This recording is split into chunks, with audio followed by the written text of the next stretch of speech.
வாழ்க வையகம், வாழ்க வையகம், வாழ்க வளமுடன். குருவே துணை. அனைவருக்கும் இனிய காலை வணக்கம். ஆசான் அருட்தந்தை வேதாத்ரி மகரிஷி அவர்களது ஞான களஞ்சிய கவிதைகள் பார்த்து கொண்டிருக்கிறோம். இன்று கவி எண் 42. பொருளாதார கண்ணாடி என்பது தலைப்பு. பண்டங்கள் உற்பத்தி செய்வதற்கு பூமி பாட்டாளிக்கு இலவசமே முன்னாளில் எங்கும். பண்டங்கள் வரிசையினில் தானியமே முதலாம்.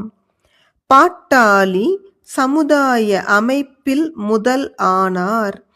பண்டங்கள் உற்பத்தி செய்திட்ட மக்கள் பரிமாற்றி வாழ்ந்தார்கள் இடைத்தரகரின்றி.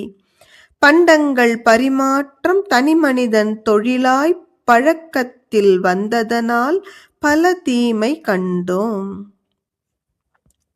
ஒரு காலத்தில் இந்த பூமியை எவரும் தனது என்று உரிமை பாராட்டிக் கொண்டதில்லை. அன்றைக்கு பூமி முழுவதும் மக்களுக்கு இலவசமாக பயன்பட்டது. உழைப்பாளிகள் இந்த பூமியில் பண்டங்களை உற்பத்தி செய்ய தொடங்கினார்கள்.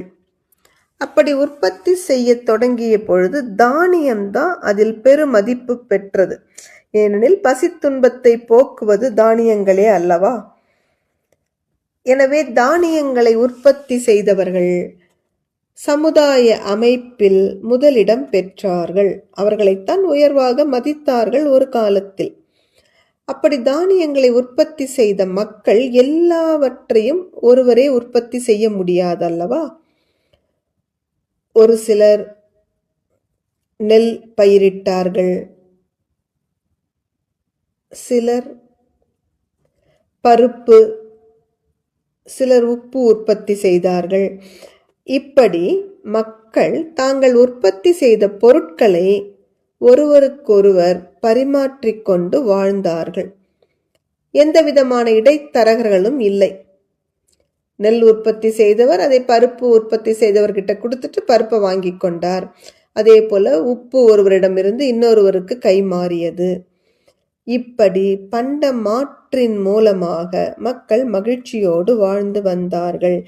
என்றைக்கு தனிமனிதன் வியாபாரத்தின் கீழ் பண்டங்கள் பரிமாற்றம் வந்ததோ அன்றுதான் தீமை பலவும் பிறக்க கண்டோம். இந்த முறையை மாற்றி அமைப்பதற்கே அறிவாளிகளது அறிவு பயன்பட வேண்டும். நன்றி. வாழ்க வளமுடன்.